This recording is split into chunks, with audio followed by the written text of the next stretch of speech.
இருந்து வார இறுதி வரைக்கும் செயற்கையான ஒரு வாழ்க்கைக்கு பழகி போன நம்ம மனசு இயற்கையான மனித உணர்வுகளை அந்நியமா பார்க்க ஆரம்பிக்கும் போதுதான் அறியாமையால மனக்குழப்பங்கள் உண்டாகுது. செயற்கையான சில தேடல்களால மன உணர்வுகள் மறத்து போயிடாம இருக்க மனசு திறந்து மனதோடு பேசலாம். வாங்க தொடர்பு கொள்ள 0463632994 044304227777. இன்னைக்கு நம்ம நிகழ்ச்சிக்கு மனநல மருத்துவர் மோகன்ராஜ் மற்றும் மனநல ஆலோசகர் ஷீலா வந்திருக்காங்க. ரொம்ப மகிழ்ச்சி நீங்க நிகழ்ச்சிக்கு வந்தது. இப்போ நம்ம கூட திருத்தணியிலிருந்து மீனா இணைப்புல இருக்காங்க. வணக்கம் மீனா. வணக்கம் மேடம். சொல்லுங்க மீனா, நீங்க எதை பகிர்ந்துக்க போறீங்கம்மா? மேடம் எனக்கு 2 क्वेश्चन இருக்கு. சொல்லுங்கம்மா. ஹலோ சொல்லுங்க. ஒண்ணு என் பையனுக்கு 12 வயசு ஆச்சு. சரி. அவருக்கு ஏதாவது நான் திட்டேன், கொஞ்சம் ரொம்ப விளையாடிட்டான், இல்ல சரியா படிக்கல, எதுக்கு திட்டினாலும் ரொம்ப கோவப்பட்டுக்கிறாரு. அவர் சமாதானம் பண்ணி திரும்ப நார்மல் கொண்டு வர்றதுக்கு கஷ்டமா இருக்கு. சரி. ரொம்ப திட்டேன், அப்பவும் எப்படியாவது போ அப்படின்னு சொல்லி விட்டுட்டா அப்படியேதான் இருக்காப்ல. நார்மலுக்கு வர்றதுக்கு ரொம்ப செல்லம் பண்ணாதான் சரியாகிறாரு. சரிங்கம்மா. அந்த மாதிரி இருக்காரு. இன்னொன்னு எனக்கு என் பசங்க எனக்கு 2 ஆம்பளை குழந்தைங்க. சரி.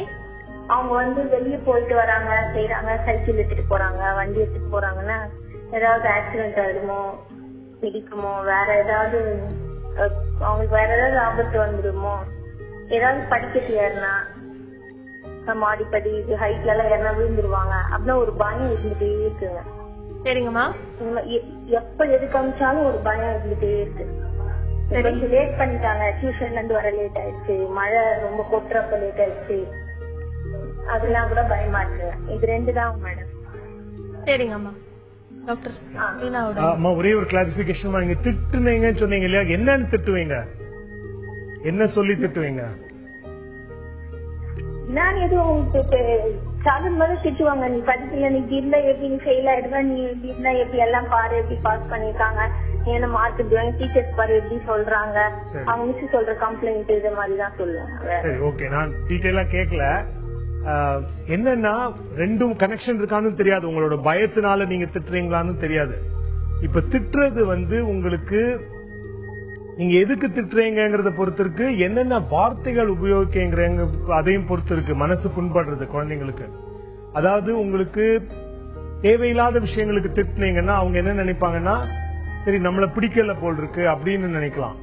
இல்ல சுடு சொற்கள் ரொம்ப யூஸ் பண்ண நிறைய பெற்றோர் அந்த மாதிரி யோசிக்காம திட்டிடுறாங்க, அதுவும் மனசு ரொம்ப பாதிக்கும். நான் சொல்ல விரும்பல என்னென்ன விஷயங்கள் சொல்றாங்கிறது. ஒரு அம்மா குழந்தைகிட்ட சொல்லிருக்காங்க, உன் உடம்புல ரத்தம் ஓடல சாக்கடை ஓடுது அப்படிங்கறது ஏற்றுக்கொள்ளவே முடியாது ஒரு அம்மா சொல்றத. சோ அந்த மாதிரி திட்டுற வார்த்தைகள் குழந்தைகளை ரொம்ப புண்படுத்தலாம்.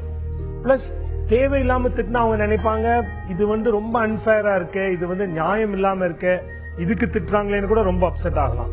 இன்னொரு விஷயம் நீங்க சொன்னீங்க, மத்த குழந்தைங்க அப்படி இருக்காங்க நீ ஏன் அப்படி இல்லன்னு. இந்த கம்பேர் பண்றதுனால உங்களுக்கு எந்த விதமான நன்மையும் கிடையாது. ஏன் ஒப்பிட்டு பாக்குறீங்க இன்னொருத்தங்க கூட பெற்றோர்கிட்ட கேட்டா பெற்றோர் சொல்றாங்க, ஒப்பிட்டு சொன்னாதான் ரோஷம் இவன் அவங்களோட நல்லா பண்ணுவான். அப்படி கிடையாது. நீங்க ஒப்பிட்டு இன்னொரு குழந்தை நல்லா இருக்கான்னு சொன்னா சரி அந்த குழந்தையதான் எங்க அம்மா அப்பாவுக்கு பிடிச்சிருக்கு, என்ன பிடிக்கலன்னு தான் நினைப்பாங்க. உதாரணத்துக்கு உங்க பையன் உங்ககிட்டே சொல்றாரு, அந்த வீட்டுக்கு போன என் ஃப்ரெண்டு வீட்டுக்கு அவங்க அம்மா என்னமா தோசை பண்ணிருந்தாங்க, நீயும் இருக்கிய உனக்கு தோசையே பண்ண தெரியலன்னு சொன்னா உங்களுக்கு ரோஷம் வராது, கோவம் தான் வரும். அதனால ஒப்பிட்டு பாக்குறதுனால ரோஷம் அவங்க திருந்துவாங்கன்னு நினைக்க வேண்டாம், அது அவாய்ட் பண்ணுங்க ஒப்பிட்டு பாக்குறது. நீங்க ஏதாவது ஒரு விஷயம் மாத்தணும்னு நினைச்சீங்கன்னா திட்டாமலே அதை சொல்லலாம், இந்த விஷயம் நல்லது இல்ல. அதே மாதிரி திட்டும் போதும் நீ கெட்டவன் அப்படின்னு சொல்றதை விட நீ செஞ்ச காரியம் தப்பானதுங்கிறத சொல்லலாம். அதாவது அவருக்கு புரியறது என்ன திட்டல, நான் செஞ்ச காரியத்தை தான் தப்புன்னு சொல்றாங்க. சோ நீங்க எதுக்காக திட்டுறீங்க, அவன் மாறணுங்கிறதுக்காக. அதை திட்டாமலே கடுமையான வார்த்தைகள் உபயோகிக்காம தப்ப மட்டும் சுட்டி காட்டி நிச்சயமா திருத்த முடியும். இன்னொன்னு விஷயம் சொன்னீங்க, பயம் இருக்குதுன்னு சொன்னீங்க. எனக்கு தெரியல இந்த பயத்தினால அவங்க லேட்டா வரும்போது திட்டுறீங்களா இல்ல வெளியே போகும்போது திட்டுறீங்களான்னு தெரியாது. பயம் தேவையில்லைம்மா. அவங்களுக்கு தேவையான பாதுகாப்பு எல்லாம் சொல்லி கொடுத்துட்டீங்கன்னா அவங்க பாட்டுக்கு நல்லா இருப்பாங்க. அந்த பயத்தை விடுங்க. என்ன மேக்சிமம் என்ன ஆயிட போகுதுன்னு சொல்லி விட்டீங்க. என்ன மேக்சிமம் என்ன ஆயிட போகுது, நடந்தா நடந்துட்டு போட்டும் நீங்க பயம் குறையும். ஏன்னா டாக்டர் சொன்ன மாதிரியான விஷயங்களை எடுத்துக்கோங்க. நீங்க உங்களுடைய குழந்தைகளை திட்டாம அடிக்காம அதை எப்படி புரிய வைக்கணுமோ சாஃப்டான முறையில எப்படி புரிய வைக்க முடியும் அப்படிங்கறத நீங்க யோசிச்சு முடிவு பண்ணலாமா. அடுத்ததா பொள்ளாச்சியில இருந்து தண்டபாணி நம்ம கூட இணைப்புல இருக்காரு. வணக்கம் தண்டபாணி. வணக்கம் மேடம். பேசலாம், சொல்லுங்க. பொள்ளாச்சி பக்கம் கிராமத்துல இருந்து பேசுறேங்க. சரி. ஹலோ. என் மனைவி வந்து வேற ஒரு நம்பர் கூட ஓடி போயிட்டாங்க கள்ளத்தூர்ல. சரி. அது வந்து மொபைல்லயே பேசி ஒரு வருஷக்காலம் பழகி எங்கூட வால்யூம் பிரிச்சு போயிட்டா. போலீஸ் ஸ்டேஷன் எல்லாம் போய் நோட்டீஸ் பப்ளிக் எழுதி வாங்கிட்டான். இருந்தாலும் அந்த மன உலகத்துல இருந்து என்னால மீள முடியல. யோகா இதெல்லாம் போய் பார்த்துருந்தேன். சரி. அந்த பையனை கூட்டிட்டு போயிட்டாங்க. குழந்தை அந்த ஞாபகங்கள் வந்துகிட்டே இருக்கு. அவ வந்து என்னை பிடிக்கல அப்படின்னு சொல்லிட்டு போயிட்டா. எனக்கு அவளுக்கு ஒரு பையனை பேசிட்டு இருக்கோம். அந்த கள்ள தொடர்புல அவன் போனவங்க கூட போனவங்க ஒரு கிரிமினல் மாதிரிங்க அவனும். சரிங்க. அதனாலதான் அதோட உளைச்சல் மன உளைச்சல் இருக்கு. அதான் சார் மன ஆரோக்கியத்துக்கு என்ன பண்றாங்க. சரிங்க. மன ரீதியா கொஞ்சம் பெயின் மன. சரிங்க தண்டபாணி. அதுக்கு என்ன பண்ண அது ரொம்ப இயற்கையானது. இந்த மாதிரி ஆகும்போது மன உளைச்சல் வர்றது, மனசுல வேதனை வர்றது ரொம்ப இயற்கையானது. அது வந்து உங்களுக்கு ஒரு மிதத்தை மீறி அதிகமா இருந்ததுன்னா மருந்துகளும் உபயோகப்படும் உங்களுக்கு.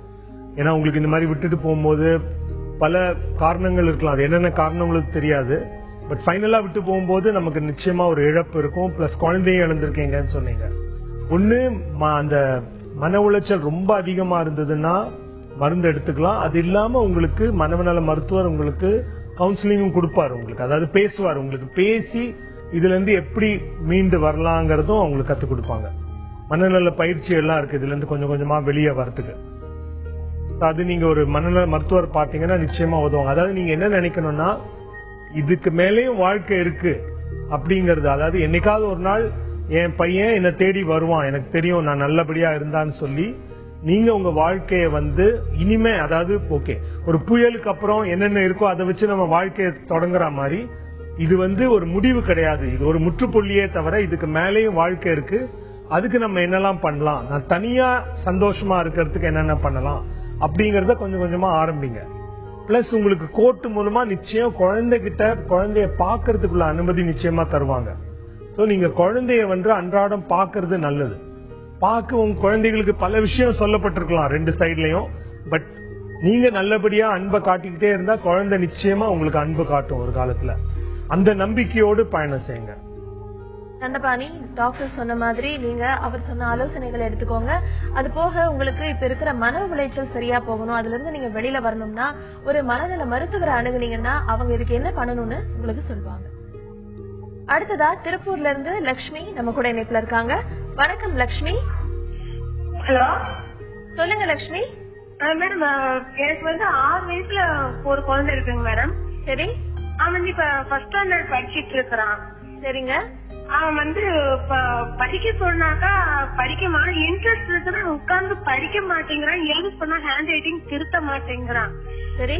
அந்த டைம்ல வந்து எனக்கு பயங்கரமான கோபம் வருது. அவன் வந்து நான் மத்த எந்த விஷயத்துக்கும் அவனை கண்ட்ரோல் பண்றது இல்ல, அடிக்கிறது இல்ல. சரி. இந்த ஒரு விஷயத்துல மட்டும் அவன் வந்து என்னோட பேச்ச கேட்க மாட்டேன்றதுனால நான் வந்து அவனை அடிச்சிட. அப்புறம் நானும் ஃபீல் பண்ணி அழுகுறேன். சரிங்க. இந்த வயசுல குழந்தை போட்டு நம்ம அடிக்கிறோமே, இது தப்புன்னு நான் சொல்லி எனக்கும் தெரியுது. ஆனா என்னால அந்த டைம்ல கண்ட்ரோல் பண்ண முடியறது இல்ல. சரி.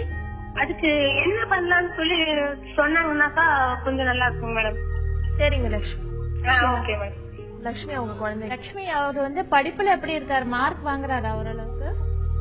ஸ்கூல்ல ஸ்கூல்ல வந்து நல்லா லிசன் பண்றாங்க, எல்லாமே பண்ணிக்கிறாங்க. எழுதுறானா? ஸ்கூல்ல எழுதுறானா? ஸ்கூல்ல ஹேண்ட் ரைட்டிங் வந்து ரொம்ப ஒஸ்டா இருக்குது. நான் ஸ்கூல்ல சொன்ன அவங்க நீங்க திருப்பிங்கன்னு சொல்றாங்க. நான் சொன்னேன் கேட்கவே மாட்டேங்கிறான். ஒரு சின்ன கேள்வி, உங்களுக்கு வந்து ஹேண்ட் ரைட்டிங் மோசமா இருக்கா இல்ல பிழையோட எழுதுறானா? ஹேண்ட் ரைட்டிங் ரொம்ப மோசமா இருக்கு மேடம். நான் சொல்றது கேட்க மாட்டேங்கிறானேங்கிற ஒரு வருத்தம் தான் எனக்கு. பிழையோட எழுதினாதான் அவனுக்கு வந்து ரைட்டிங் டிசபிலிட்டி, லேர்னிங் அந்த மாதிரி ப்ராப்ளம் எல்லாம் இருக்குன்னு சொல்லலாம். பட் இப்போ வந்து அவனுக்கு ஹேண்ட் ரைட்டிங் மட்டும் தான் அவனுக்கு வந்து கரெக்டா எழுத மாட்டேங்கிறான், கொஞ்சம் அசிங்கமா எழுதுறாங்கிற மாதிரி நீங்க ஃபீல் பண்ணீங்கன்னா அந்த நீங்க உங்ககிட்ட சொன்ன பேச்சு கேட்கலன்னா ஒரு கிளாஸ் மாதிரி அனுப்பிச்சு பாருங்க வெளியில.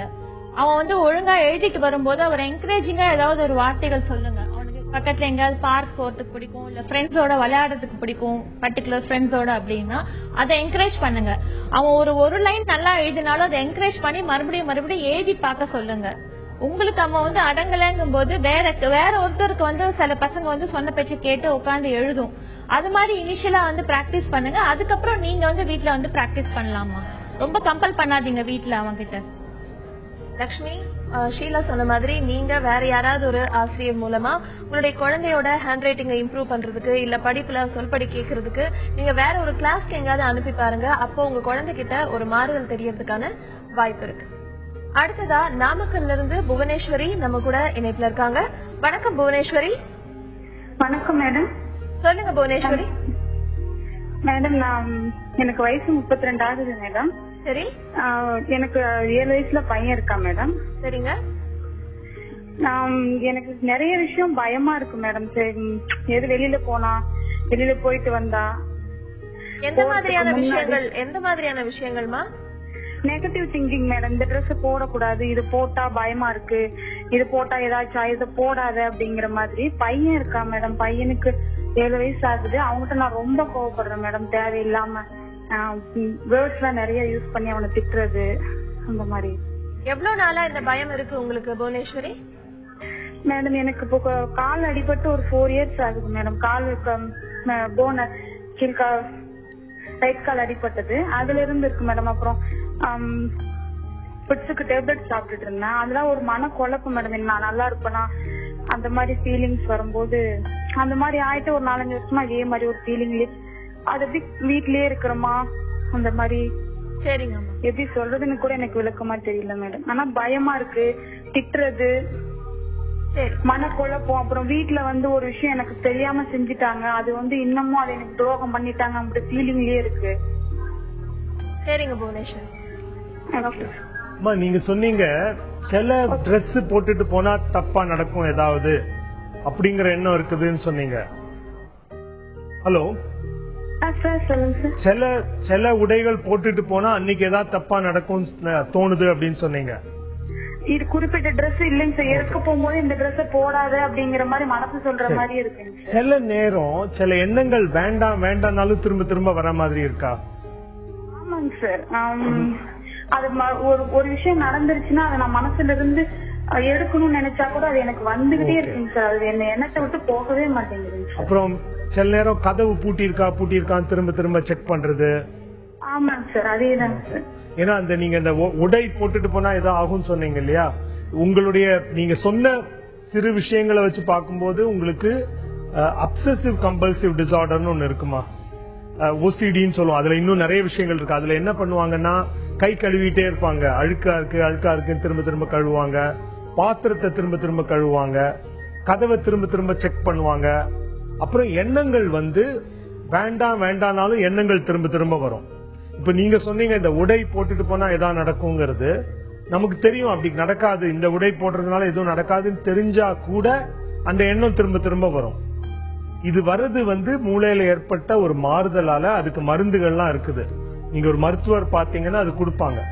இந்த திருப்பி வர எண்ணங்களால உங்களுக்கு பயம் வரலாம், கோபம் வரலாம், சோகம் வரலாம். இது எல்லாமே அந்த ஓசிடிங்கிற ப்ராப்ளம் குறையும் போது தானாவே குறையும். இப்ப முன்னாடி ஒரு நேருக்கு சொன்ன மாதிரி நீங்க உங்க மனக்குழப்பத்துல பையனை திட்டும் போது பையன் நினைப்பா நான் எந்த தப்பும் பண்ணலையே, என்ன எதுக்கு திட்டுறாங்கன்னு பையனை வந்து ரொம்ப பாதிக்குமா. பின்னாடி காரணமே இல்லாம அம்மா திட்டுறாங்கும் போது நம்ம மேல ஏதோ தப்பு இருக்கு, நம்ம ஏதோ ஒரு வகையில கெட்டவன், ஏதோ ஒரு வகையில நம்ம வந்து சிறந்தவன் இல்லைன்னு சொல்லி ஒரு தேவையில்லாத ஒரு தாழ்வு மனப்பான்மை உண்டு பண்ணும். அந்த கோபத்தை குழந்தை மேல காட்டாதீங்க. உங்களுடைய மனக்குழப்பத்துக்கு காரணமான நோயை குணப்படுத்துங்க. அது பண்ணீங்கனாலே உங்களுக்கு எல்லா மற்ற விஷயங்கள் எல்லாமே போயிடும். புவனேஸ்வரி, டாக்டர் சொன்ன மாதிரி நீங்க உங்களுடைய மனக்குழப்பத்தையோ கோபத்தையோ உங்களுடைய குழந்தை மேல காட்டுறத விட்டுட்டு நீங்க ஒரு மருத்துவர் அணுகுனீங்கன்னா உங்களுக்கு எதனால இந்த மாதிரி பயம், குழப்பம், நெகட்டிவ் தாட்ஸ் எல்லாம் வருது அப்படிங்கறத கண்டுபிடிச்சு அதுக்கான ட்ரீட்மெண்ட்டை அவங்க கொடுப்பாங்க. அடுத்ததா சென்னையில இருந்து தனலட்சுமி நம்ம கூட இணைப்புல இருக்காங்க. வணக்கம் தனலட்சுமி. ஹலோ, சொல்லுங்கம்மா. நான் டாக்டர் பேசலாமா? சொல்லுங்க. என் வீட்டுல யாருக்கிட்ட சண்டை போட்டா மனசுக்குள்ள அப்படியே யார்கிட்டயும் பேசிட்டே இருக்க மாதிரி சரி, தூக்கம் தர மாட்டேங்குது. அந்த ஞாபகம் அப்படியே இருந்துட்டே இருக்கு. ஒரு மனசு அமைதியாவே இல்லை எனக்கு. உங்களுக்கு என்ன வயசு ஆகுது தனலட்சுமி? எனக்கு 32 வயசு ஆகுது. சரி, திருமணம் ஆயிடுச்சா? ஆயிடுச்சு. 2 பசங்க இருக்காங்க. சரிங்கம்மா. அதான் வீட்டுல எதனா ஒரு சண்டைன்னு ஒண்ணு ஆயிடுச்சுன்னா அப்படியே தலைலாம் வலி எடுத்துட்டு அந்த ஞாபகம் வந்துட்டே இருக்கு. எதுனா ஒரு கஷ்டமா யாருன்னா எதனா பேசிட்டாங்கன்னா சரி, அது உள்ளுக்க யார்கிட்டயோ பேசுற மாதிரியே ஒரு உணர்வு இருக்கு. சரிங்க தனலட்சுமி. இது வந்து அன்றாட நிகழ்வா இல்ல எப்பவாவது நடக்கிற நிகழ்வாமா? இல்லைங்க சார், தினம் அது ஒரு நடந்துட்டே இருக்கு. தினமுமே இருக்கு இருக்க மாதிரி இருக்கு. எனக்கே என்னன்னு தெரியலங்க சார். சரி, இப்போ கேட்டுட்டே இருக்கிற மாதிரி இருக்குன்னு சொல்றீங்க இல்லையா? இது யாரோ வெளியிருந்து பேசுற மாதிரி இருக்கா இல்ல உங்களுடைய ஞாபகம் எண்ணங்கள் மட்டும்தானா?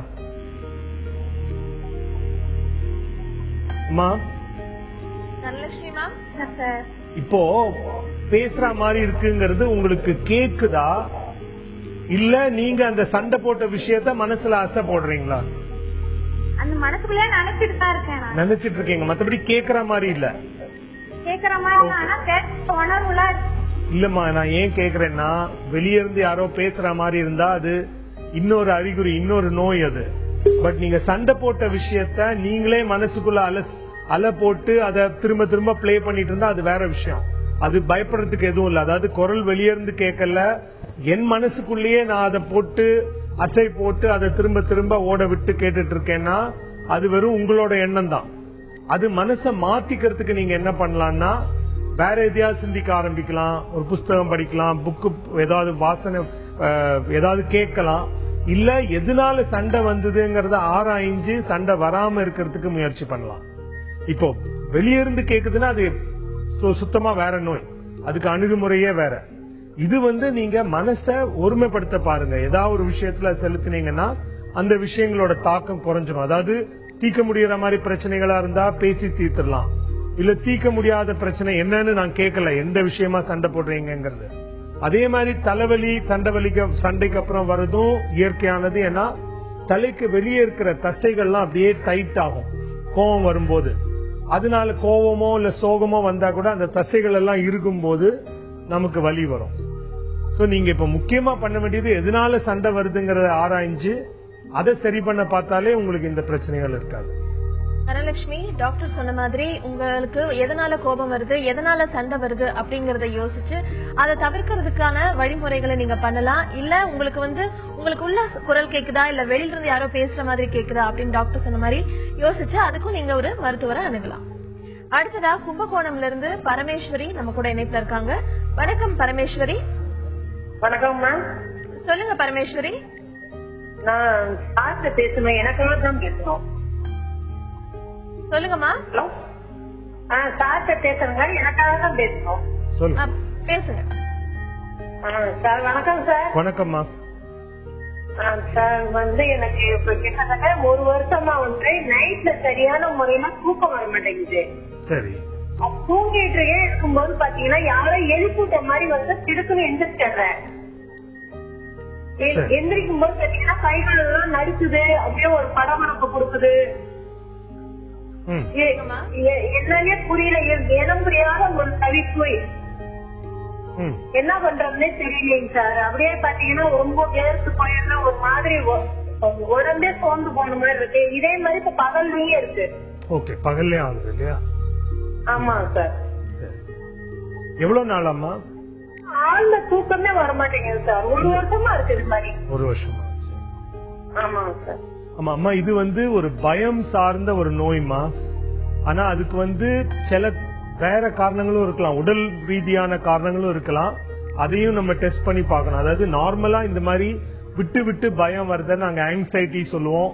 இல்ல திடீர்னு வரும்போது அதை பேனிக்னு சொல்லுவோம்.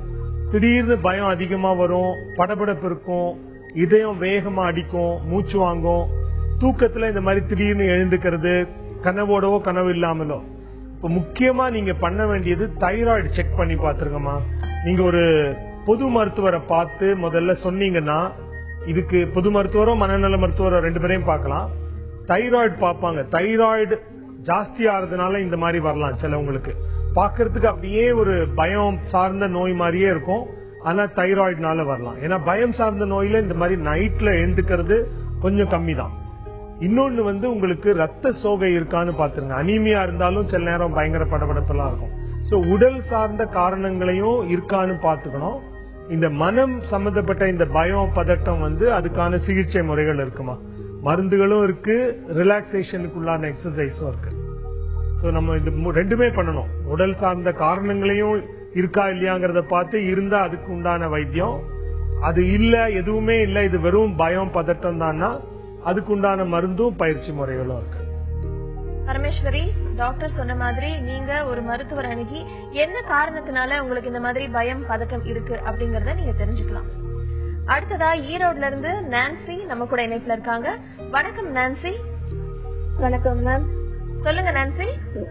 மேம், எனக்கும் ஹஸ்பண்டுக்கும் அடிக்கடி பிரச்சனை வருதுங்க மேம். என்னன்னு கேட்டா அவங்களுக்கு வந்து அவங்க தங்கச்சி தான் முக்கியம்னு இப்ப வரைக்கும் சொல்றாங்க. சரி. என்ன வந்து முக்கியமா ஒரு பொருட்டாவே எடுத்துக்கிறது கிடையாது. எந்த விஷயத்துலயும் வந்து நான் சொல்ற பேச்சு கேட்கறது இல்ல. எதுவுமே என்ன வந்து எங்க வீட்டுக்கு போறேன்னு சொன்னாலும் பிரச்சனை தான், இங்க இருக்கிறேன்னு சொன்னாலும் பிரச்சனை தான். மனம் விட்டு எங்கிட்ட எதுவும் பேசுறதும் இல்ல. சரி. என் பொண்ணு பையன் இப்பதான் பையன் பிறந்து 3 months ஆகுது. ஆனா வீட்டுல ஒரு சந்தோஷமே இல்லாம இருக்குது. அதுக்கு என்ன பண்றது? உங்களுக்கு எவ்வளவு நாள் ஆச்சு நான்சி திருமணமாகி? 3 years ஆச்சுங்க. சரிங்க. ஷீலா. நான்சி, நீங்க வந்து இது கல்யாணம் ஆன புதுசுனா கொஞ்சம் கஷ்டமா இருந்திருக்கும்.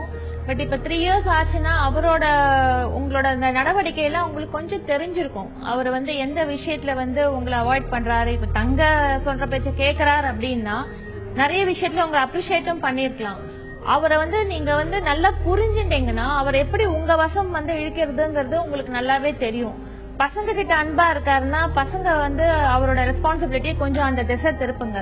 பசங்க பெருசாறாங்க, கொஞ்சம் சொல்லி கொடுக்கறது, ஈவினிங் வந்தா உங்களுக்காக வெயிட் பண்றாங்க, வீட்டுல வெளியில கூட்டிட்டு போங்க பசங்களை, இத மாதிரி கொஞ்சம் டைவர்ட் பண்ணி உங்க வசம் நீங்க திருப்பினீங்கன்னா கொஞ்சம் கொஞ்சமா உங்க தங்க சொல்றதையும் கேட்கறது நிறுத்திடுவாரு. எந்த விஷயத்தெல்லாம் கேட்கிறாரு, ஒருவேளை நீங்க அவர் சொல்லும் போது நீங்க கேட்காம இருந்திருக்கலாம். ஒரு டெசிஷன் கேட்கிறாருன்னா அது சொல்லி அவங்களுக்கு புரியாம இருந்திருக்கலாம். தங்க சொல்றது வந்து எடுத்துட்டு அது நல்ல விதமா நடந்திருக்கலாம். சோ இந்த மாதிரி விஷயம்லாம் நீங்க கொஞ்சம் வந்து ஒரு அறிவு திறமையை யூஸ் பண்ணுங்க. அவருக்கு எதெல்லாம் பிடிக்கும்னு பாருங்க. நீங்க எப்படி இருந்தா பிடிக்கும். சில ஹஸ்பண்டுக்கு பாத்தீங்கன்னா வைஃப் வந்து நல்லா எல்லா விஷயமும் தெரிஞ்சு எல்லாத்துலயும் இன்வால்வ் ஆகி சில கருத்துக்கள் எல்லாம் சொல்றது பிடிக்கும். சோ அந்த மாதிரி ஏதாவது அவர் எக்ஸ்பெக்ட் பண்றாராங்கிறத நீங்க புரிஞ்சுட்டு அதுக்கு தகுந்தாப்புல உங்களை சேஞ்ச் பண்ண பாருங்க. கொஞ்சம் கொஞ்சமா அவர் உங்க பக்கம் வரதுக்கு சான்சஸ் இருக்குமா.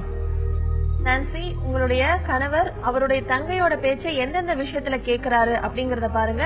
அது நல்ல விஷயமா இருக்கிற பட்சத்துல நீங்களுமே அதை அக்செப்ட் பண்ணிக்கலாம். இல்லனா எதுக்காக அவர் கேக்குறாரு, நம்ம கிட்ட என்ன பிரச்சனை, உங்க 2 பேருக்குள்ள இருக்கிற கான்வர்சேஷன் நீங்க 2 பேரும் மனம் விட்டு பேசுனீங்கனாலே இந்த பிரச்சனை நிச்சயமா உங்களை விட்டு போயிடும். அடுத்ததா சென்னையில இருந்து வெங்கடாச்சலபதி நம்ம கூட இணைப்புல இருக்காரு.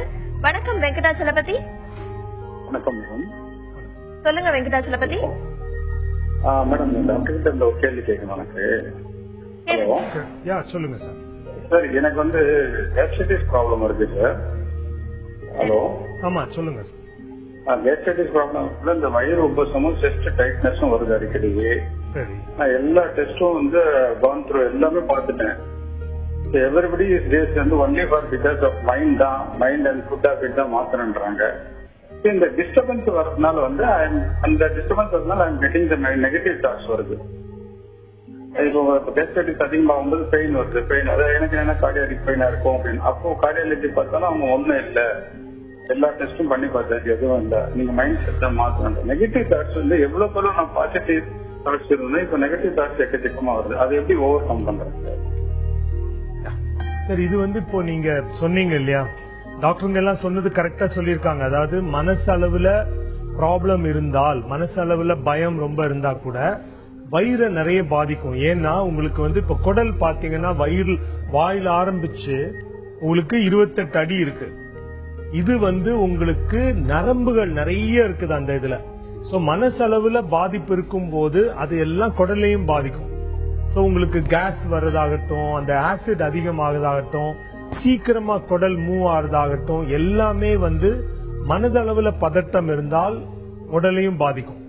சோ இப்ப மனதளவுல பதட்டம் வந்து என்ன காரணத்துக்காக, நிஜமாவே பதட்டப்படுற சூழ்நிலை இருக்கா, இல்ல பதட்டப்பட சூழ்நிலையில எதுவுமே இல்ல, நீங்களா எதையாவது நினைச்சிட்டு பதட்டப்படுறீங்கிறத பார்த்து பதட்டத்தை குறைக்கிறதுக்கு உண்டான பயிற்சிகள் இருக்கு. மனப்பயிற்சிகள் நிறைய இருக்கு, பிளஸ் மருந்துகளும் இருக்கு.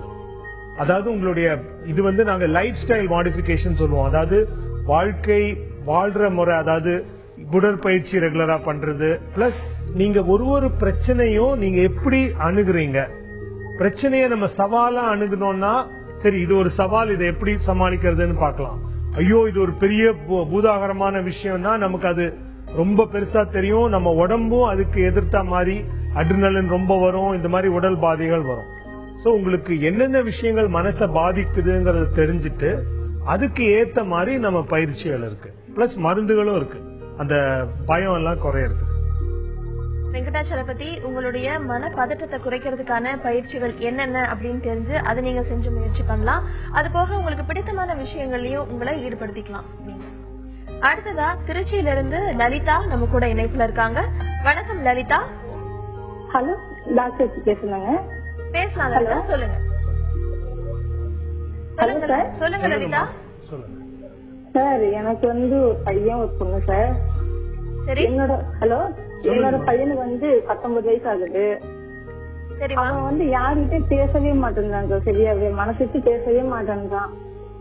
ஒரு எதுவுமே மனசுல இருக்குது, எது கேட்டாலும் சொல்ல மாட்டேன்றான், சைலண்டா இருக்கிறான். அது எதனால சார்? நாங்க எவ்வளவோ திட்டியும் கேட்டுட்டோம், அடிச்சு கேட்டோம். நண்பர்கள்ட்ட நல்லா பேசுறாராமா? ஃப்ரெண்ட்ஸுங்கள்ட்ட நல்லா பேசுறேன். வயசொத்த நண்பர்கள்ட்ட நல்லா பேசுறாரு இல்லையா? அவங்கள்ட்ட நல்லா பேசுறேன் சார். பள்ளியில ஆசிரியர்கள் என்ன சொல்றாங்க? பள்ளியில ஆசிரியர் வந்து கவனிக்க மாட்டேன்றான் பாடம். அவன் இப்ப காலேஜுக்கு போறான் சார். அவன் ஓகே காலேஜ்ல இருக்கான். இன்ஜினியரிங் படிக்கிறான், 3rd year. சரி, அதாவது ஏதோ சொல்ல வந்தீங்கம்மா. பேச மாட்டேன்றான், ஒரு மனசுக்கு எதுவுமே பேச மாட்டேன். அடிச்சு கேட்டாச்சு, திட்டியும் கேட்டாச்சு, அழுதும் பார்த்தாச்சு. அவங்க அப்பாவும் எவ்வளவு சொல்றாங்க, ஆனா பேச மட்டும் மாட்டேன்றான் சார் அவன். இப்ப என்னன்னா நீங்க இன்னொரு விஷயம் சொன்னீங்க, நண்பர்கள்ட்ட நல்லா பேசுறாருன்னு. அதாவது உங்களுக்கு யார்கிட்டயுமே நல்லா பேசலன்னா வருத்தப்பட வேண்டிய விஷயம். ஏன்னா நிறைய நோய்கள் அந்த மாதிரி வரலாம், மன சோர்வுல வரலாம், இல்ல சில ப்ராப்ளம். அதாவது உங்களுக்கு இந்த மனசதேவுக்கு முன்னாடி இருக்கிற 1-2 நோயில அந்த மாதிரி ரொம்ப ரிசர்வ்டு அப்படிம்பாங்க, யார்கிட்டையும் பேசாம இருப்பாங்க, இல்ல கூச்ச சுபாவம் இருந்தா பேசாம இருப்பாங்க. பட் இங்க வந்து நீங்க சொன்னீங்க நண்பர்கள்ட்ட நல்லா பேசுறாருன்னா, இந்த நான் சொன்ன முதல் 3 ப்ராப்ளம் இருக்க அது வாய்ப்பு இல்ல. உங்க குடும்பத்துல மட்டும்தான் பேசாம இருக்கிறாருன்னா, குடும்பத்தை பொறுத்த வரைக்கும் அவருக்கு ஏதோ ஒரு மன கஷ்டம் இருக்கு அவருக்கு குடும்பத்தை பத்தி. நண்பர்கள்ட்ட நல்லா பேசுறாரு, வீட்டுல மட்டும் பேசலன்னா அது அவர்கிட்ட பேசினாதான் நமக்கு தெரிய வரும் என்ன விஷயம் உங்களுக்கு மனசளவுல பாதிப்பை ஏற்படுத்தி இருக்கு. அது சின்ன வயசுல நடந்ததா இருக்கலாம், இல்ல அவரை விரும்பல, பெற்றோர் என்ன விரும்பலன்னு நினைச்சிருக்கலாம், என்ன வேணா இருக்கலாம். பட் அதை வந்து அவர்கிட்ட நம்ம மனசு விட்டு பேசினாதான் தெரியும். நீங்க கேட்டு சொல்லாததுனால நீங்க ஒரு 3வது ஆள், ஒரு மருத்துவரையோ ஆலோசகரையோ பார்த்தாதான் அவங்க மேலே நம்பிக்கை வந்தவர்தான் பேச ஆரம்பிப்பாங்க. நார்மலா பேச மாட்டாங்க, டக்குன்னு அவங்க நம்பிக்கை வர மாதிரி நடந்துப்பாங்க. அவங்க கிட்ட மனசு விட்டு பேசினார்னா என்னங்கறது தெரிஞ்சு அதுக்கு எதாவது பண்ணலாம். பெரிய நோய் மாதிரி தெரியல. நண்பர்கள்ட்ட நல்லா பேசுறாருன்னா பயப்பட வேண்டாம். நீங்க இவங்க என்ன பண்ணலாம், அவங்களுடைய பையனோட இந்த மாதிரி இது ஃபேமிலில தான் அவருக்கு ப்ராப்ளம். சோ இதுல என்ன ஒரு இனிஷியலா கிளாரிபிகேஷன்னா, அவர் முதல்ல இருந்தே அப்படிதான் ஃபேமிலி கிட்ட இருக்காரா, இல்ல அந்த அடலசன்ஸ்ல சேஞ்ச் ஆனாரா? முதல்ல இருந்து அப்படி இல்ல, அடலசன்ஸ்ல தான் சேஞ்ச் ஆறுனா இன் பிட்வீன் ஏதோ அவருக்கு ஒரு கான்ஃபிளிக்ட் இருக்கு ஃபேமிலி கிட்ட. மேபி இந்த பேரண்டிங் ப்ராப்ளம் இருக்கலாம் அவருக்கு. மத்தவங்களோட கம்பேர் பண்ணலாம், இந்த மாதிரி மத்த ஸ்டூடெண்ட்ஸ் வீட்டுல பேரண்ட்ஸ் இது மாதிரி எல்லாம் இருக்காங்க, நம்ம வீட்டுல அப்படி இல்லையே. ரொம்ப கண்டிப்பா இருக்கிறதுனால அந்த பசங்க வந்து வெளிப்படுத்துறதே பயப்படும். அப்பா நீ எனக்கு இப்படி இருக்கணும் அப்படின்னு ஒரு ஆசையா சொல்றதுக்கும் பயப்படும், அம்மா கிட்ட சொல்றதுக்கும் பயப்படும். சோ அந்த மாதிரி ஏதாவது ஒரு பயத்தினால ஒரு ரெஸ்ட்ரிக்ஷனா இல்ல நம்மளுக்கு இப்படியே இருந்துட்டு போட்டோம் அப்படிங்கிற மாதிரி இருக்காரான்னு தெரியல. இது அவங்க இப்பயே கொஞ்சம் கண்டுபிடிச்சா நல்லது. இப்ப அட்லீஸ்ட் அவருக்கு வென்டிலேஷனுக்கு ஒரு ஃப்ரெண்ட்ஸ் இருக்காங்க. அந்த ஃப்ரெண்ட்ஸும் இல்லைன்னா என்ன ஆகும்னா வேற மாதிரி ஒரு கெட்ட பழக்கத்துக்குலாம் போறதுக்கு ஒரு சான்சஸ் இருக்கு. சோ அது மாதிரி விடாம ஒரு ஆசையா அன்பா இவங்களும் சேஞ்ச் பண்ணிக்கலாம். அப்படி இல்லைன்னா அது ஒரு அசஸ்மெண்ட் மாதிரி பண்ணி அவருக்கு எந்த இடத்துல கான்ஃபிளிக்ட் இருக்கு அப்படிங்கறத செக் பண்ணி பார்த்துட்டா தெரியும். லலிதா, உங்களுடைய மகன் கிட்ட நீங்க அடிச்சு பார்த்தாச்சு, திட்டி பார்த்தாச்சு, அழுது பார்த்தாச்சுன்னு சொல்றீங்க. ஆனா அதெல்லாம் விட்டுட்டு அவர்கிட்ட அன்பா நீங்க மனம் விட்டு உனக்கு என்ன பிரச்சனை, உனக்கு என்ன பயம், எதனால இப்படி இருக்க அப்படின்னு கேட்டு பாத்தீங்கன்னா அவர் உங்ககிட்ட மனம் விட்டு பேசுறதுக்கான வாய்ப்பு நிச்சயமா இருக்கு. அடுத்ததா அரியலூர்ல இருந்து ராஜகுமாரி நம்ம கூட இணைப்புல இருக்காங்க. வணக்கம் ராஜகுமாரி. வணக்கம் மேடம். சொல்லுங்க ராஜகுமாரி, நீங்க எதை பகிர்ந்துக்க போறீங்கம்மா? என் பையனுடைய இதுதாங்க. பையன் ஒரு பிடிவாதமாவே இருக்கான். எதை சொன்னாலும் அவன் சொல்றதுதான் நம்ம கேட்கணும் அப்படிங்கிற மாதிரி இருக்கான். சரி, நம்ம எது சொன்னாலும் எவ்வளவுதான் பாக்கணும், எது சொன்னாலும் அதை கேட்டுக்க மாட்டேன். ஒரு பொருள் வேணும்னா அதை வாங்கி கொடுத்தாதான் ஸ்கூல் போவேன் அப்படிங்கிற அளவுக்கு அடம்பிடிச்சிடறேன் ஒரு நேரம். என்ன வயசு ஆகுதுமா உங்களுடைய மகனுக்கு? பையன் 10th படிக்கிறாங்க, 15 ஆகுது. சின்ன வயசுல இருந்தே இப்படிதான் இருக்கிறாரா அவரு பிடிவாதமா? இப்போ இல்ல, இப்போ 2 வருஷமா அந்த மாதிரி நம்ம பிடிவாதமா இருக்கிறான். அதுக்கு முன்னால அந்த மாதிரி கிடையாது. சரி, அதனால நம்மளுக்கு ரொம்ப மனசை பாதிக்குது. ஏன்னா தன்னமா கேட்டதெல்லாம் வாங்கி கொடுத்து அவனை கொண்டு வந்தாலும் சரி, அதனால இவன் கெட்டு போயிடுவானே என்னமோ, இல்ல வாங்கி கொடுக்காம இருந்தாலும் ஏதாவது பண்ணி போன என்னமோ அப்படின்னு சில டைம் செத்து ஒண்ணு கூட மிரட்டுவான். சொல்லுங்கம்மா. அந்த மாதிரி இருக்கானே, வேற ஏதாவது ஆயிருமோ என்னமோ பயக்கணும் தான் கேட்கு. சரிங்க டாக்டர். என்ன வயசு சொன்னாங்க பையனுக்கு? 10th படிக்கிறான். 10th படிக்கிறான். அம்மா, இந்த பிடிவாதம்ங்கிறது வந்து நம்ம பெற்றோர் எல்லாரும் நினைப்பீங்க, எல்லாரும் திருப்பி பெற்றோரையே குறை சொல்றோம். பிடிவாதம்ங்கிறது வந்து கத்துக்கிறது தான், குடும்பத்துல இருந்து கத்துக்கிறது தான். அதாவது குழந்தையா இருக்கும் போதே நம்ம பிடிவாதம் பிடிக்கும் போது அழும்போது மட்டும்தான் செய்து கொடுக்கறோம், மத்த நேரத்துல கவனிக்கல அப்படிலாம் இருந்ததுன்னா என்ன ஆகும்னா குழந்தைங்க அடம் பிடிக்க ஆரம்பிப்பாங்க. அடம் பிடிக்கும் போது நம்ம விட்டு கொடுத்தோம்னா குழந்தைங்க, அதாவது அடம் பிடிக்கிறதுக்கு முன்னாடியே கேட்கும் போது கொடுத்திருந்தா வேற, அடம் பிடிக்கும் போது விட்டு கொடுத்திருந்தா குழந்தைக்கு பாடம் சரி அடம் பிடிச்சா விஷயம் நடக்கும். குழந்தை அழுது ஒரு 3 வயசு 4 வயசுல குழந்தை அழுது, 1 நிமிஷம் அழுது, சரி இனிமே முடிவு பண்ணிட்டோம், இனிமே அழுதா விட்டு கொடுக்க கூடாதுன்னு நினைச்சா 5 நிமிஷம் அழும்போது ஐயோ பாவம் 5 நிமிஷம் அழுதுன்னு விட்டு கொடுக்கும் போது குழந்தைக்கு என்ன பாடம்னா, சரி பெரிய பொருள் வேணா 5 நிமிஷம் வாழணும். சோ இந்த பிடிவாதம் நம்ம விட்டு கொடுக்கறது மூலமா பிடிவாதத்தால நன்மை இருக்குங்கிறத குழந்தையோட மனசுல பாடமா பதிஞ்சிடும். சோ இப்ப 10வது வகுப்பு அவர் கேட்கிற விதமும் வேறையா இருக்கும், கேட்கிற விஷயங்களும் வேறையா இருக்கும். இப்ப கூட நீங்க என்ன சொல்றீங்க, குடுக்கலன்னா ஏதாவது பண்ணிடுவானோங்கிற பயத்துல விட்டு கொடுக்கறேங்கிறீங்க. பிடிவாதத்தை சரி பண்றதுக்கு ஒரே வழி, ஒண்ணு நீங்க ஏதாவது விஷயம் கேட்கும் போது நியாயமான விஷயம்னு தோணுச்சுன்னா உடனே வாங்கி கொடுத்துருங்க. நியாயமான விஷயம் இல்ல நியாயமானது ஆனா எங்க கிட்ட பணம் இல்லன்னா ஏன் முடியாதுங்கிறத விளக்கமா சொல்லுங்க. விளக்கமா முடியாதுன்னு மட்டும் சொல்லாம ஏன் முடியாதுங்கிறத விளக்கமா சொல்லிட்டு அதுக்கப்புறம் பிடிவாதம் பிடிச்சா கண்டுக்காம இருங்க. என்ன வேணா பிடிவாதம் பிடிக்கட்டும்னு. ரொம்ப நாள் பிடிவாதம் பிடிச்சு பழக்கப்பட்டவங்களுக்கு திடீர்னு இந்த மாதிரி ஒரு எல்லை கட்டுப்பாடெல்லாம் வரும்போது அதை உடைக்க பார்ப்பாங்க. இந்த கட்டுப்பாடை கொஞ்சம் அதிகமாகும், பட் அதுக்கப்புறம் குறையும். ஏன்னா நீங்க விட்டு கொடுத்துட்டு இருந்தா வாழ்க்கையில பிடிவாதமே அவங்களுடைய ஒரு அஸ்திரமா ஆயிடும். அதாவது ஒருத்தர் நோன்னு சொன்னார்னா, இல்லைன்னு சொன்னார்னா வேற விதமாவும் அணுகலாம், பேச்சுவார்த்தை நடத்தலாங்கிறதுலாம் அவங்களுக்கு தெரியணும். ஏன்னா நீங்க விட்டு கொடுக்குறீங்க, நாளைக்கு பிடிவாதம் கல்லூரியில யாரும் விட்டு கொடுக்க போறது இல்ல, அலுவலகத்துல யாரும் விட்டு கொடுக்க போறது இல்ல. அப்ப அவருக்கு தெரியாது வேற எப்படி அணுகலாம், யாரா இல்லைங்கிறத நான் எப்படி ஆமாமா ஆக்குறதுங்கிறது அவங்களுக்கு தெரியாமலே போயிடும். அதனால பிடிவாதம் முதல்ல இருந்தே விட்டு கொடுக்காம, அதே நேரம் சில பெற்றோர் என்ன பண்றாங்க, அந்த காசோட அருமை தெரியணும் அதனால கொஞ்சம் அழ வச்சு கொடுப்பாங்க. அதுவும் பிடிவாதம் வர்றதுக்கு உண்டான வித்து. அது செய்யவே வேண்டியதில்லை. நியாயமான விஷயம் தோணுனா உடனே செஞ்சு கொடுக்கலாம். நியாயம் இல்லாததுன்னா நான் சொன்ன மாதிரி விளக்குங்க, நீங்க ஸ்ட்ரிக்டா இருங்க, அன்பு காட்டுங்க, கண்டிப்பா இருங்க. சேம் டைம் அன்பு காட்டுங்க. நீங்க கண்டிப்பா இழந்துதான் அன்பு காட்டணும்னு இல்ல. ராஜகுமாரிமா, டாக்டர் உங்க மகனுடைய பிடிவாதத்திலிருந்து அவரை எப்படி வெளிக்கொண்டு வர்றது அப்படிங்கறதுக்காக சில வழிமுறைகளை சொன்னாரு.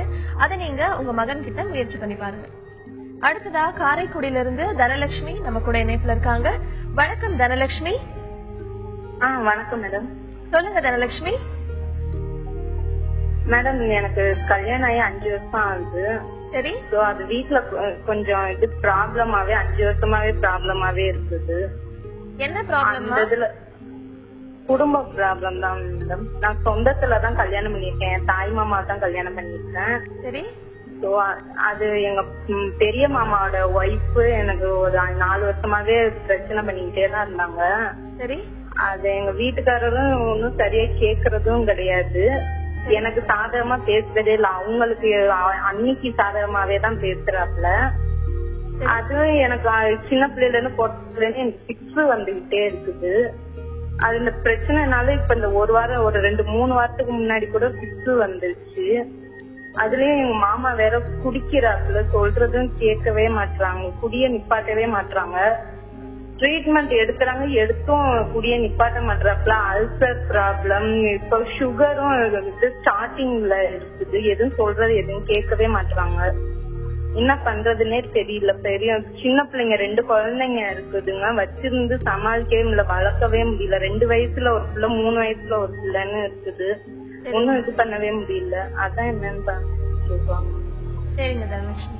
ஷீலா, உங்க தனலட்சுமியோட பிரச்சனை. தனலட்சுமி, இப்போ உங்களோட குடும்ப பிரச்சனையில வந்து உங்க மாமாவோட வைஃப் கோவப்படுறாங்க, இதெல்லாம் கொஞ்சம் மனசுல வச்சுக்காதீங்க. ஏன்னா குடும்பம்ங்கறத நீங்க பாக்கும்போது ஒரு ஹஸ்பண்ட் ஒய்ஃப் உங்க குழந்தைங்க, இதுல வந்து நீங்க கான்சன்ட்ரேட் பண்ணுங்க. மெயினா இந்த ஃபிட்ஸ் வர்றது கூட உங்க மன அளவுல நீங்க பாதிப்பு அடையறது கூட ஒரு ரீசனா இருக்கும். அது வந்து டாக்டர் எக்ஸ்பிளைன் பண்ணுவாரு. ஒரு நியூராலஜிஸ்ட் போய் நீங்க கண்டிப்பா பார்த்து அதை கன்சல்ட் பண்ணணும். ஏற்கனவே மாத்திரை இருந்தாலும் அதை பத்தி எக்ஸ்பிளைன் பண்ணுவாரு. பட் இது வந்து உங்களுக்கு நீங்க மனசுல வந்து ரொம்ப கஷ்டப்படுறதுனால இந்த மாதிரி பாதிப்பெல்லாம் உங்களுக்கு கண்டிப்பா வரும். நீங்க அதை எப்படி டேக்கிள் பண்றதுன்னு பாருங்க. அவர் கேட்டாருன்னா பரவாயில்லன்னு விட்டுருங்க. உங்களை எப்படி கவனிக்கிறாரு, உங்க பசங்களை எப்படி கவனிக்கிறாரு, டே டு டே வந்து உங்களுக்கு பைசா கொடுக்கறதுல இருந்து மற்ற விஷயங்கள்லாம் ஹெல்ப் பண்றாரா, இல்ல நீங்க இதெல்லாம் விட்டுட்டு நீங்க வந்து வேற விதமா டைவர்ட் பண்ணிட்டு உங்க வீட்டு வேலையும் பாக்குறது பார்த்தாதான் முடியுமா? இதுலயே நீங்க கான்சன்ட்ரேட் பண்ணிட்டு இருந்தீங்கன்னா உங்க மனசும் பாதிப்படும், ஹெல்த்தும் ரொம்ப வந்து இதுல அஃபெக்ட் ஆகும். இந்த ஃபிட்ஸ் வரத பத்தி டாக்டர் வந்து உங்களுக்கு எக்ஸ்பிளைன் பண்ணுவாரு. இவங்க சொல்றது எதுக்குன்னா, இப்போ ஃபிட்ஸ்ங்கிறது வந்து மூளையில ஏற்படுற மின் அலையினால வரக்கூடியது. ஆனா சில நேரத்துல மனசுல குழப்பங்கள், மனசுல வருத்தங்கள் இருந்தாலும் வரும். அது நாங்க சூடோ சீஷர்னு சொல்லுவோம். ஃபிட்ஸ் மாதிரியே இருக்கும், ஆனா ஃபிட்ஸ் கிடையாது. ஏன்னா அந்த நேரத்துல நீங்க வந்து அந்த வரைபடம் இருக்கு இல்லையா, இஇஜிங்கிறது இசிஜி மாதிரி, அது வச்சு பார்க்கும்போது நார்மலா அந்த மின் அலைகள் தெரியும் ஃபிட்ஸ் இருந்தா. சோ அது வந்து எங்களுக்கு சந்தேகம் வரும். பேஷண்ட் பார்க்கும்போது, நோயாளி பார்க்கும்போது சில நேரம் அந்த சில குறிப்பிட்ட விஷயங்கள் இல்லைன்னா இது வந்து ஃபிட்ஸா இருக்காதுங்கிறதுனால அந்த இஇஜி பண்ணி பார்க்கும்போது எங்களுக்கு தெரியும். சோ இந்த மாதிரி பிரச்சனைகளால ஃபிட்ஸ் அதிகமாகுதுன்னா இது மன அளவுல இருக்கிற ஃபிட்ஸா கூட இருக்கலாம். அதையும் நம்ம கவனிக்கணும். பிளஸ் இவங்க மேடம் சொன்ன மாதிரி குடும்ப பிரச்சனைகள் எல்லாம் சரி பண்ணும்போது உங்களுடைய மனநிலையும் சரியாகும். மேடம் சொன்ன மாதிரி உங்களுடைய சிறு வட்டம் எப்படி இருக்குன்னு பாருங்க. தனலட்சுமிமா, டாக்டர் அண்ட் ஷீலா சொன்ன மாதிரி நீங்க உங்களுக்கு ஃபிட்ஸ் வர்றது என்ன காரணத்தினால, இல்ல அது ஃபிட்ஸ் தானா அப்படின்னு நீங்க தெரிஞ்சுக்கிட்டு உங்க குடும்ப பிரச்சனையும் நீங்க எப்படி அதை சால்வ் பண்ணலாம் அப்படின்னு கொஞ்சம் யோசிச்சு முடிவு பண்ணுங்க. அடுத்ததா உடுமலைப்பேட்ல இருந்து சரவணன் நம்ம கூட இணைப்புல இருக்காரு. வணக்கம் சரவணன். மேடம் வணக்கம் மேடம். சொல்லுங்க சரவணன். மேடம் ஒரு வயசு பேசுறேன் மேடம். சொல்லுங்க.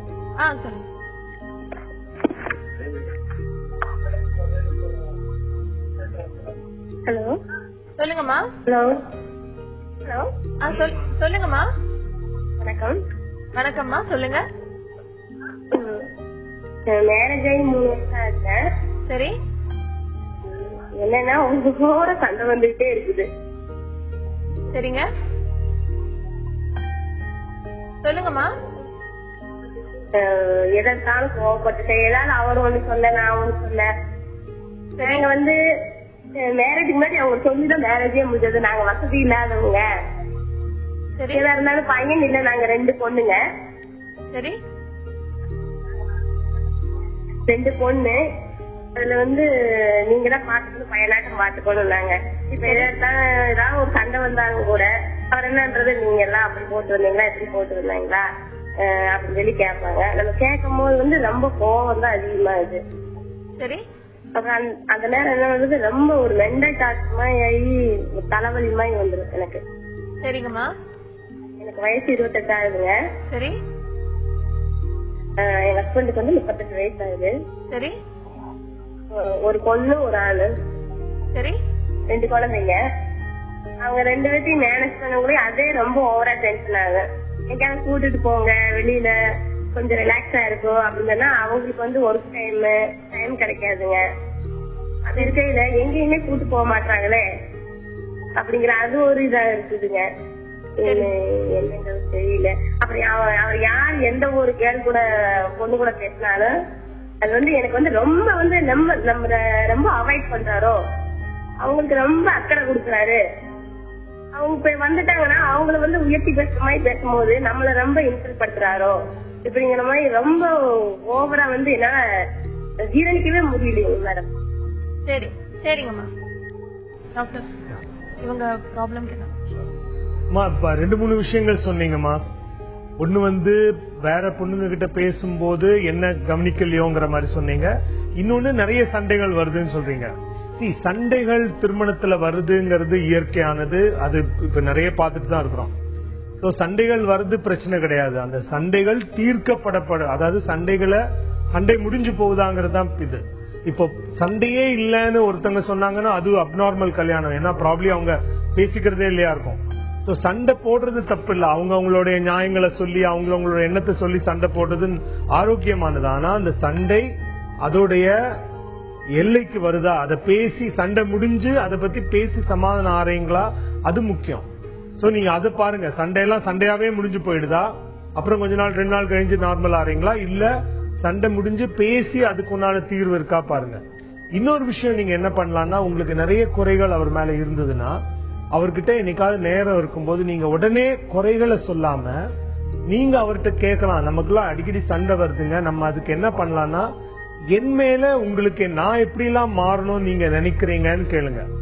நீங்க அவர் எப்படி மாறணும்னு ஆரம்பிச்சா அவர் ஐயோ ஆரம்பிச்சிட்டியா பழையபடி போருன்னு சொல்லி போடுவாரு. நீங்க அவர்கிட்ட நான் எப்படி மாறணும் அப்படின்னு நீங்க நினைக்கிறீங்கிற மாதிரி பேச்ச ஆரம்பிச்சீங்கன்னா என்ன இது புதுசா இருக்கு கேக்குறாளேன்னு நினைச்சிட்டு அவர் கொஞ்சம் மனசு திறந்து சில விஷயங்கள் சொல்லலாம். சொல்லிட்டு நிச்சயமா அவரும் கேட்பாரு. நான் எப்படி மாறணும்னு உங்கள்கிட்ட கேட்கும் போது உங்களுக்கு ஒரு வாய்ப்பு கிடைக்கும். இந்த திருமண பந்தத்துல என்னன்னா எப்பவுமே கணவன் மனைவியை குறை சொல்றது, மனைவி ஹஸ்பண்ட குறை சொல்றதுதான் பாக்குறோம். ஆனா நமக்கு யார் மேல கண்ட்ரோல் இருக்கு? கணவனுக்கு கணவன் மேல மட்டும்தான் கண்ட்ரோல் இருக்கு, மனைவிக்கு மனைவி மேலதான். சோ நீங்க என்ன பண்ணலாம்னா நான் எப்படி மாறலாம், இந்த இப்போ இருக்கிற நிலைமைக்கு நான் என்னென்ன செஞ்சிருக்கேன் அதை நான் எப்படி மாத்திக்கலாம்னு நீங்க மாறலாம், அவரும் மாறலாம். அதுக்கு நான் சொன்ன வழியில அவர்கிட்ட பேச ஆரம்பிங்க. டாக்டர் சொன்ன வழிமுறைகளை எடுத்து அதுக்கான முயற்சிகளை செஞ்சு பாருங்க. நிச்சயமா உங்க வாழ்க்கை சந்தோஷமா மாறும். நம்ம நிகழ்ச்சிக்கு வந்து நேர்களோட கேள்விகளுக்கெல்லாம் பதில் வழங்குனீங்க. நன்றி டாக்டர் மோகன்ராஜ். நன்றி ஷீலா. ஒரு நெடுஞ்சாலையில நடைப்பயணமா போகும்போது சென்றடைய வேண்டிய இடத்துக்கு முன்னாடி ரோட்டோரமா இருக்கிற மரத்து நிழல்ல நம்ம கொஞ்சம் ஓய்வெடுக்கிறது இயல்பு. நிழல் சுகமா இருக்குன்னு அது கீழேயே நம்ம தங்கிடுறது இல்ல. அதே போலதான் வாழ்க்கையும். தற்காலிக வெற்றிய நம்ம லட்சியத்தை அடைய கிடைக்கிற நம்பிக்கையா எடுத்து தொடர்ந்து பயணிக்கணும். தற்காலிக வெற்றியிலேயே தங்கிடக்கூடாது. விடாம போராடி வாழ்க்கையில நிரந்தர வெற்றிக்கான தொடர்ந்து மனதோடு பேசலாம். மீண்டும் நாளை சந்திக்கும் வரை உங்களிடமிருந்து விடைபெறுவது அன்புடன் ரேவதி.